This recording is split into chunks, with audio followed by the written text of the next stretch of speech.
Alright guys, let the omnification of Dark Souls 2 continue. We got the Apocalypse system in there. Let's get the Predator system in there next. That's my smart, intelligent, speed hack boost for the AI. So, the thing that we need to find was the proper initiation point. And we just have to write the code that will call the execute Predator system from that initiation point. Where's the initiation point for this? It's going to be where the movement offset that will be applied to coordinates upon a move occurring is happening at. So it's going to be before the actual update of the coordinates to the new coordinate value.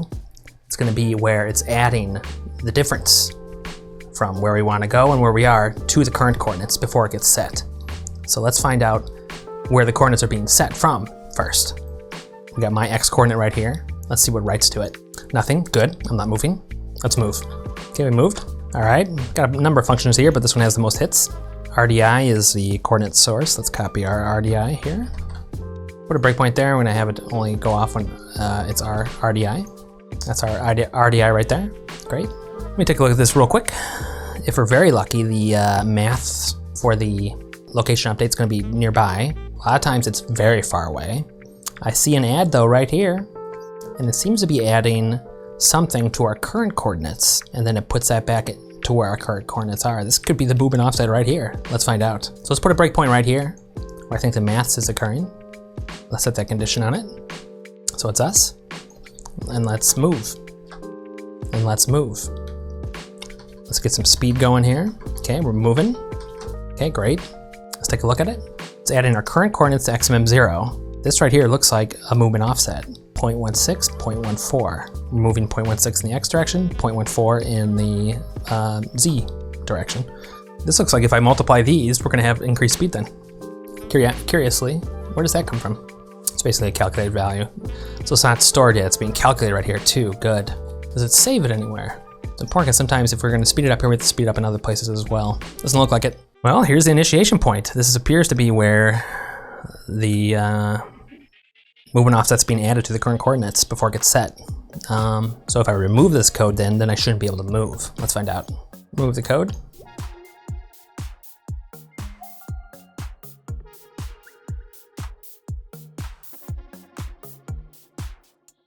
Interesting. Oops. Essentially this is going to set everyone's coordinates to be what their offset was. Okay, so that was dumb. But this is going to be the initiation point, great. Let's do a full injection here, and then I'm going to dress up the code, and we're going to get that initiation point in our hack. All right, guys, here is that hook for the Predator system, the initiation point. This right here is where it's adding the offset to the current coordinate value. XMM0 is the offset. That's what we're going to be influencing with our code. The RDI contains the target entity's coordinates. Interestingly enough, this is at a offset that's different than what I'm used to. Our coordinates are at 1C0, that's the offset. It's going to expect them to be at 70, so that's a difference of 150. That's so weird and hard to wrap my head around. So 70, if I add a 150 to that, okay. Hex though, so good to know. Let's just put that to the side for now. What are we going to have to do here? Basically, we're going to have to do a few things. We have to check if our player coords pointer has been created yet. This code might be going off quite a bit, so there's a good chance it'll go off before maybe our player coords struct has been initialized. So we're going to check if it's been initialized. After that, we have to see if what's moving here is the player or someone else. So we're just going to compare RDI's address here to what our player coords is, minus 150. So it's in alignment.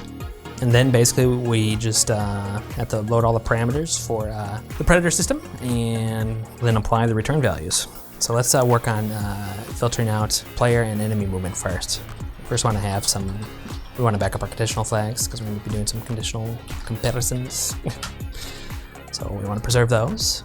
Then let's just see if our player coords struct has been initialized. Move to player to REX, the address of player coords. We'll just see if this is set to 0 or not. If it's set to 0, then that means it hasn't been pointed to anything, so it hasn't been initialized yet. If that's the case, we want to get out of here.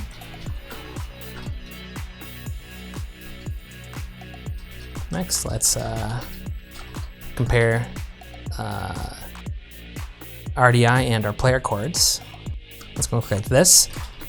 Move to REX the address of player coords. Then we're going to dereference it, store in RBX. Next, I want to subtract from that address 150. So that'll bring it in alignment to what RDI would be. Remember, RDI plus 70 gets to our X coordinate here, where normally, when we're using this, our player coords plus 1C0 gets to our X coordinate.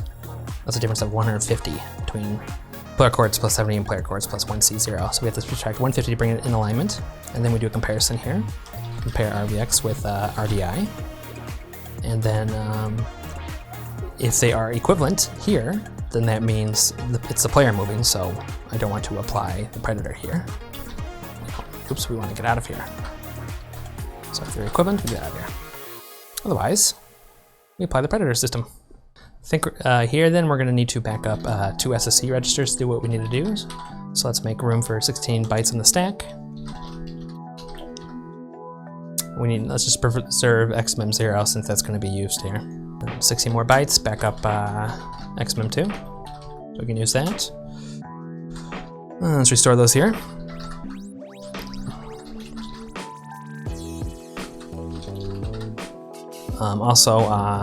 The predator system is going to overwrite whatever is in REX, RBX, and RCX. So let's back those all up here.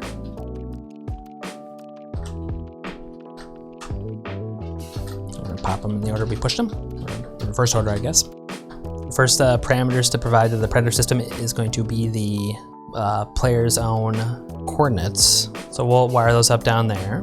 We also need to provide the movement offset. That's going to be an xmem0 for us already, so we don't need to do anything with that.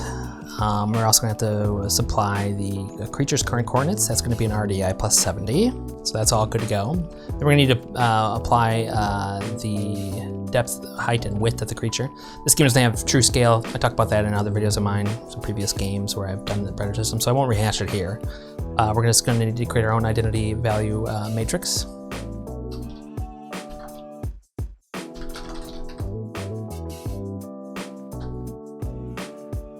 Allocate that there. Let's deallocate that here.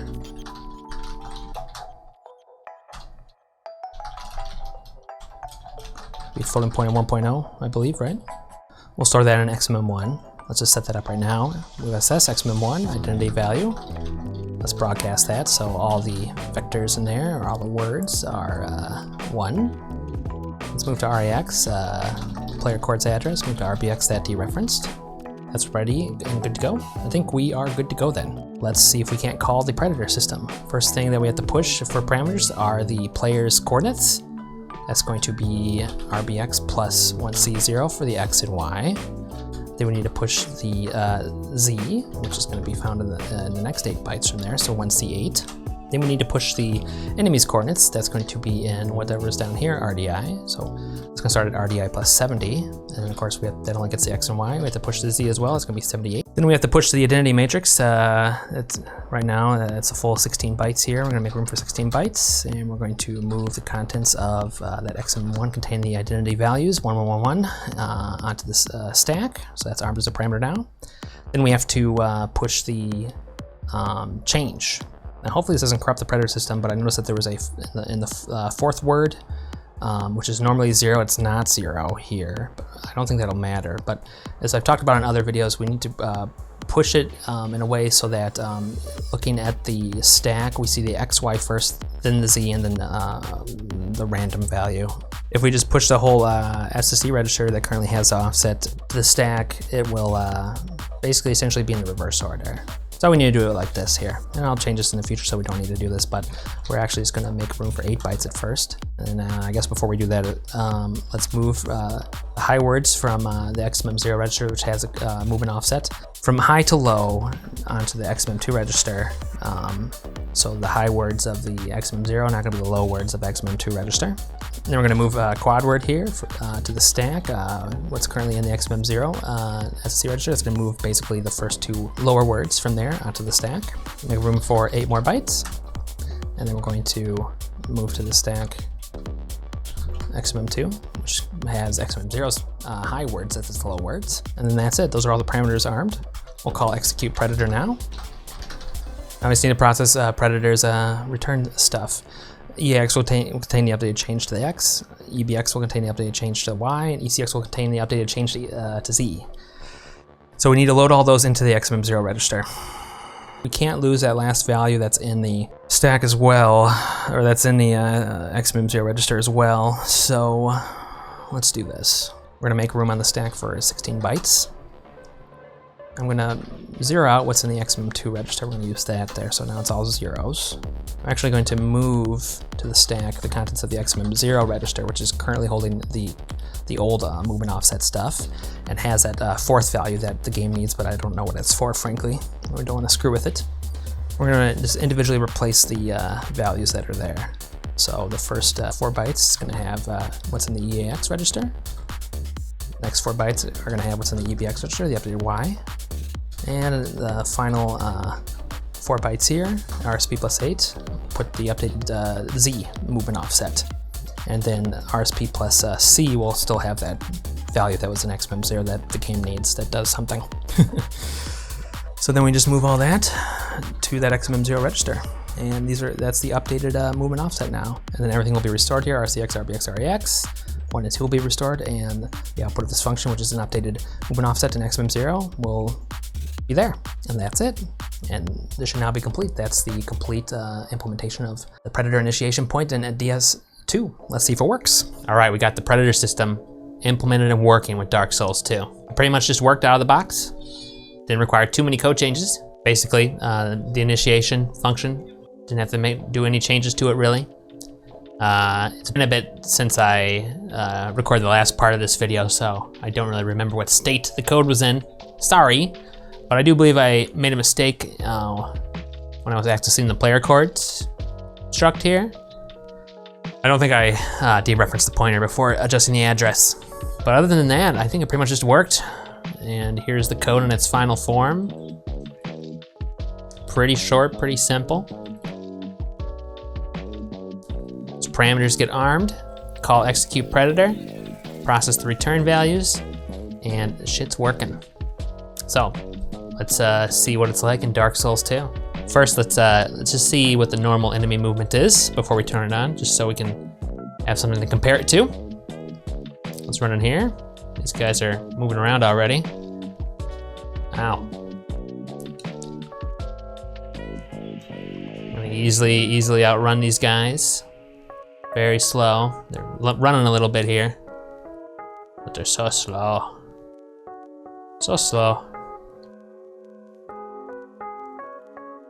Now they're backing up. Why are you so slow? Why are you so slow? Slow. Easy to dodge away from their attacks. Whee! All right, let's throw on the Predator system now and see what they're like. All right, guys, we got the Predator system now enabled. Those Omnified scripts are running. Let's see how much faster the enemies run in to murder us.